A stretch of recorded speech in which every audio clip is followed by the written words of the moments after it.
Everything I did wrong with learning French, so you do not have to. This is the topic of today's video. Hi everyone and welcome back. If you're new to this channel, my name is Nastya. I'm a linguist who turned a software engineer, and on this channel we talk about languages, books, travel, career in tech, and life. If you're interested in any of those, make sure to subscribe and like this video. Today we're going to be talking about learning French in particular. I want to share things that slowed my progress in the past, things that I would have done differently. If you want to know how you can learn French or actually any other language in a more efficient manner, then this video is going to be for you. French is my second language, which means that's the first foreign language that I ever tried to learn. And when I started learning French, I didn't have much experience, of learning a foreign language. All of that was foreign to me. I am now making puns in English. I definitely didn't do everything right. I just dove into that and embraced adventure. And one of the obvious mistakes was learning vocabulary out of context. On this channel, I mentioned a couple of times how important it is to learn not just words, but phrases or sentences, because it helps you build this mental picture of the phrase and it helps you memorize it better, and then it is easier to recall this. I don't know if you can hear my dog, but he's scratching his ear. Loki, stop. I started learning words without any context, like old school lists of vocabulary. Sometimes these words didn't even have articles or an indication of the gender, and in French every word has a gender. It's either féminin or masculin, and also without prepositions. And these things are super important if you do want to be using these words in a sentence correctly. I wasted a lot of time trying to memorize these words without having any context, without trying to apply these words, at least applying in my head, like coming up with a couple of sentences just so I can see how this word works in a context. If you are learning lists of vocabulary, you can make it 1% better if you do memorize with an article that indicates the gender of the word and preposition. If it's a verb, like how do you say essayer de faire quelque chose or essayer à faire quelque chose or just essayer faire quelque chose. So that was very important for French. How I improved over time.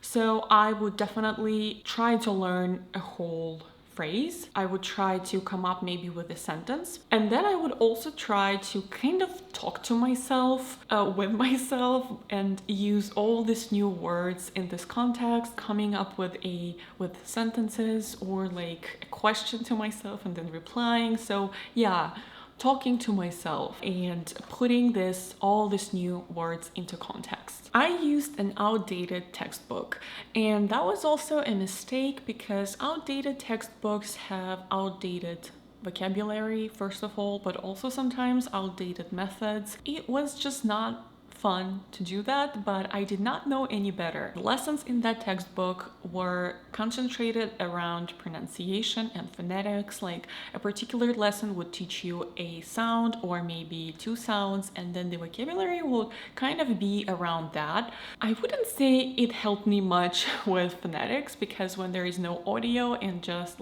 explanation of the sound written on the paper, that's not helpful to me. My brain cannot process. Another thing is that my learnings in the beginning were quite disconnected. That textbook did not help me much because each lesson was around a sound and not a theme. And also other things that I was doing were also kind of separate. I would work on grammar, on vocabulary, pronunciation separately, and they were not connected by a certain theme again, and that was something that was not helpful to start speaking. One of the most popular methods these days for learning languages is the communicative approach. It's basically when you are learning a piece of grammar, a piece of vocabulary, like a couple of words or sentences or phrases, and there is some pronunciation practice, and it is all around a particular topic. For example, my family. And so you learn all of these things, and you are able to produce a short text, ask questions and answer questions. So you are able to support a dialogue. This was not my case.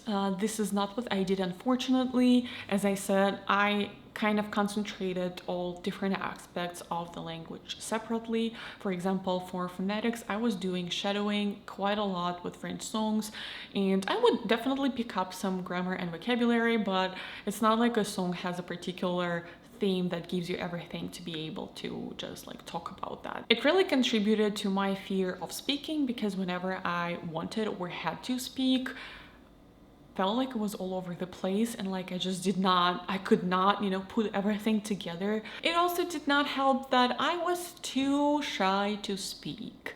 And there are two things that need to be addressed here. First of all, I was ashamed of my accent. It is really ridiculous, because if you're just starting to learn a language, if you are a beginner, you will not have like great pronunciation by definition, because you are a beginner, and it makes sense. But also, just knowing something like does not eliminate like your insecurities and fears. And I was very insecure about my pronunciation in French and in English for a very long time. Another thing is that I thought that I needed more vocabulary before I could speak. And it's like being stuck in some sort of learning limbo, where I kept feeling like I just did not know enough, not only maybe vocabulary but also grammar. So I was very scared of making a mistake when I spoke, and I kind of wanted, so the intention was to learn everything and only then speak. Now that I say that out loud, it does sound ridiculous. Like, what is everything? How can you learn everything? It only went away with time and practice. When I started learning English, my third language, I think I was just a little bit more confident. So I did not care that much about making mistakes when I speak, about not being perfect. And I'm glad that I did, because English now to me is easier in a way. I know I make pronunciation mistakes and there are grammar mistakes and maybe weird vocabulary that I'm using, but I don't care that much. I am improving with time. This is what matters. Mistakes along the way, that's how we learn.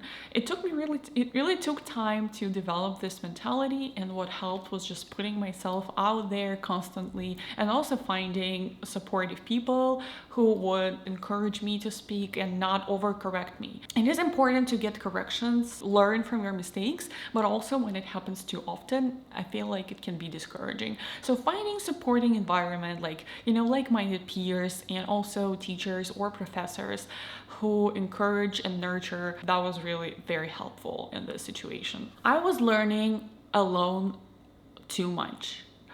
I did not have resources to really take classes or pay for private classes or group classes or go abroad and study French somewhere in France or Belgium or Canada. So I did the best that I could, and that's great. I'm proud of myself. But also, language is social. Speaking and hearing other people can also help you with your progress and with fluency and retention, and also it makes it a little bit more fun. And I think it was a mistake not to find more opportunities. I mean, I did eventually find them, but it took me too long. I did meet a couple of people from France. We texted each other constantly, and then we also went together on a trip, and then I went to France, visit them. So I did kind of get out of my cocoon, of my like comfort zone, whatever you want to call it, and finally like started doing something that is not just learning by myself. But if you have opportunities to maybe take group classes, these days it's so easy. You can find online classes or speaking club, book clubs. I think it can be so beneficial for you to really get out there and start learning a language with people. Another thing is maybe going to meetups or like joining a language club. It doesn't have to be anything expensive, really. It can actually be something for free. And it can also be more like, a fun activity than a lesson or speaking club situation. There are so many things that you can be doing now. And I really regret not doing more when I just started learning French. Also, I avoided native content for quite a while. I started learning French by shadowing French songs, so there was some native content here, but also songs are not huge pieces of native content, and there is so much more like communication with native speakers, YouTube videos, movies, books, games. You can always, set French, set any language in a game setting. And I was kind of scared of that. Again, I had a very similar mentality to what I mentioned in the speaking section. I need to learn everything before I can even try and use this language in real life. To me, it was kind of sacred, like something so big and so something that I thought I would never be able to do because that was my first foreign language and I was a quite dramatic teenager, I guess. But ideally, I should have started using more native content right away, like smaller pieces, maybe of books or like fables, I don't know. Children's stories, something like this. I should have started integrating French into my lifestyle. This is another thing. I find it helpful to really integrate a language that I'm learning into my lifestyle, to have certain activities, ideally daily, that help me practice this language. And with French, it also took me quite a while. So if you can just embrace the discomfort of reading and listening to something in French right away, even if you do not understand this fully, it can also help you make your progress faster. I think there's actually a study that says that people who just start learning a new language and they are exposed to this language daily, in particular, listening to something like radio or music or audiobooks or news, anything, they learn the language faster in general. I did not have a clear goal with French. I was curious about French and I knew that I wanted to speak it with fluency. The same can be said about English, but I never had a clear goal defined in my head, and that is how I ended up in a linguistics school and majored in linguistics, and then I didn't really know what to do with my career and my life because I never wanted to teach languages. I never wanted to translate or like really do anything related to languages specifically. Now that I reflect on that, I always saw languages as a tool, and I wanted to use this tool in a different career. Understanding what exactly you want to do with language can actually help you not to make wrong decisions. I don't think that going to the linguistics school was necessarily a wrong decision because eventually it led me to this point. And now I do something for a living that I actually like and enjoy, but also knowing the goal can help you learn the language for this goal faster. For example, if all you want to be doing is reading French philosophy, then maybe focusing more on grammar and vocabulary is something that you can do. Speaking, while every aspect of the language is important, but we gotta prioritize and focus on things that are more important to our goals. If on the contrary, all you want to be doing is traveling and maybe just talking to people, then like more communicative approach can be helpful too. I mean, I'm not like giving any advice here. I'm just saying that narrowing down your goal can also help you narrow your focus when you choose what exactly you do with like the language, like how exactly you want to be learning it, and how do you achieve your goal faster. And I was kind of like all over the place, and it did not help. Bonus section, a couple of things that I did right. First of all, a lot of shadowing in the beginning. I have a video about shadowing, check it out on my channel, I'll leave the link here. In this video I talk about how you can make your shadowing more efficient and take the most out of the practice. But my shadowing in the beginning was not that efficient, but it got me going and it got me some, I guess, pronunciation insights. That's why my pronunciation was not that terrible in the beginning. At least it was understandable. Another thing is that I still tried to bring some joy into learning. I loved French music and I started by learning French songs and shadowing these songs and translating and kind of memorizing them and just singing, annoying my whole family.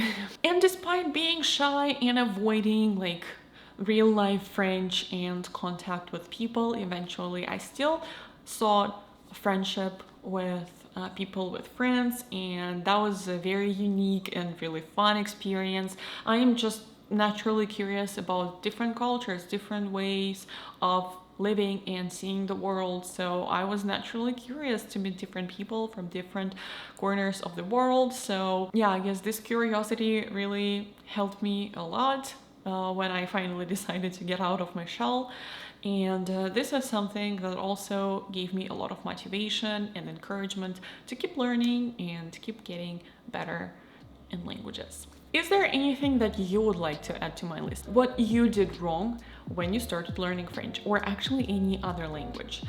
Share in the comments. I'm pretty sure I missed a couple of points myself.